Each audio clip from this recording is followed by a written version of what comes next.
그래서 매닝식에 대해서 뭘 공부했냐면은 세 개죠. 매닝 공식이 최초로 나온 식은 여기였죠. 식 6.5.2고 페이지로 보면은 244페이지입니다.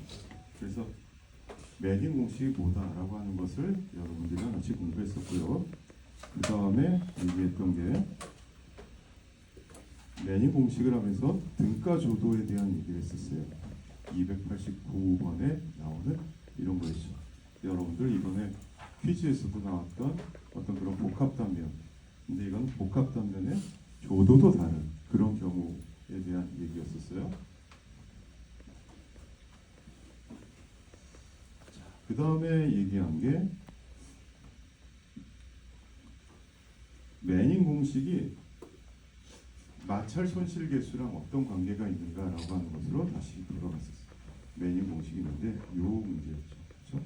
그래서 F라고 하는 것이 달시 바이스바크 공식이라고 하는 수리학에서 얘기했던 F라고 하는 마찰 손실 계수가 있었는데 그거랑 매닝 공식이랑은 굉장히 중요한 관계가 있다라고 하는 것이 어떤 또 중요한 문제였었죠. 그러니까 얘는 어떤 관수로 설계에 있어서 굉장히 중요한 어떤 그런 테마예요. 자, 그러다가 이 문제에 도달했습니다. 이거는 관거 계산을 하기 위해서 매닝식에 관련되어 있는 문제죠. 그래서 3.5.2라고 하는 그런 식으로 다시 돌아가서 계산을 했습니다. 그래서 여러분들이 거기서 이 문제가 중요하다라고 얘기하면서 합리식을 통해서 계산하는 유량과 그렇죠? 매닝식의 좌변에 대해서 공부하기 시작했잖아요. 그렇죠? 매닝식의 좌변에 대한 어떤 그런 얘기와 매닝식 연결해서 이 문제를 푸는 거에 대해서 시작을 했어요. 하지만 이 문제를 완성하기 위해서는 도달 시간도 필요했고 또 그 다음에 등류라고 하는 그런 개념도 필요했었죠. 왜냐하면은 매닝식의 S가 원래 정의는 에너지 경사인데 이런 설계에서는 설치 경사로 바꿔야 된다. 왜냐? 등류 과정을 해야 되기 때문에 라고 있었습니다. 자, 그래서 등류라고 하는 개념이 뭔가에 대한 얘기를 했었죠. 그래서 예를 들어서 7.3.11 같은 그런 경우는 등류라고 하는 그런 얘기가 나오는데 등류라고 하는 것은 이런 매닝식에서 S를 경사를 설치 경사 혹은 하천 경사를 쓰는 것을 말한다라고 하는 그런 얘기죠. 그래서 유량이라고 하는 걸 계산하는 데 있어서 이러한 수로 바닥의 경사라고 하는 것을 쓰는 것이 등류의 계산의 개념이다라고 하는 것을 썼어요.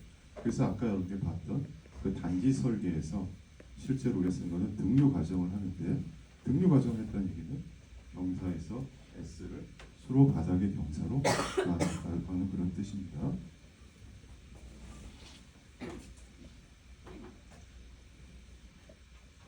자, 그러다가 최적 수로라고 하는 얘기가 갑자기 나왔어요. 그죠? 최적 수로라고 해서 수로에 대한 얘기는 여러분이 다음 학기에 더 공부를 하겠지만 수로라고 하는 것이 있었는데 최적 수로라는 건 뭐냐면은 여러분이 수로를 만든 다음에 그 안에 원이 내접이 될 수 있도록 하는 그런 거였어요. 그래서 최적 수로로 하면은 장점이 있었죠. 뭐냐면 매닝 공식에 아니다 장점 제가 이거부터 어쨌든 장점이 있었는데 이게 뭐하냐면은 윤변을 최소화시킬 수 있다는 장점이 있었어요. 윤변을 최소화시켜가지고 마찰 혹은 에너지를 최소화시킬 수 있는 단면이 최적 수리 단면이에요. 그래서 최적 수리 단면, 특히 사각형 같은 경우에는 어떻게 생겼냐면은 폭과 수면의 높이가 2대 1이 되도록 그렇게 하면은 이제 그 최적 수로 단면이다라고 얘기를 했었습니다. 자, 그래서 최적 수리 단면 직사각형 같은 경우에는 이 수심은 2분의 b, 그죠? 수심은 2분의 b다. 그래서 이렇게 되고 그 경우에 동수반경은 2분의 y가 된다. 수심의 반이 동수반경이 됐다. 1차 시험 문제에 엄청나게 나오는 그런 게 되겠습니다. 자, 그래서 이제 이렇게 하다가 마지막에 직후 우리 이런 것까지 있었죠, 그죠? 이러한 어떤 삼각형 수로에서 얘가 어디까지 뻗어나갈 것이냐라고 하는 그 문제까지 차선을 결정하는 문제까지 있었죠. 4차선 도로에 양쪽에 1차선까지 정정을 하게 되려고 하면은 어떤 설계를 하는 게 좋겠는가라고 하는 것까지 공부를 했었습니다. 이것도 매닝 공식을 통해서 하는 거였어요. 와, 매닝 하나 가지고도 지금 돌이켜 보니까 엄청나게 많이 했네요, 그죠? 그러니까 여러분들이 이제 벌써 이 수리수자원에 대한 어떤 전문가적 요소적 측면이 굉장히 많이 난 거죠.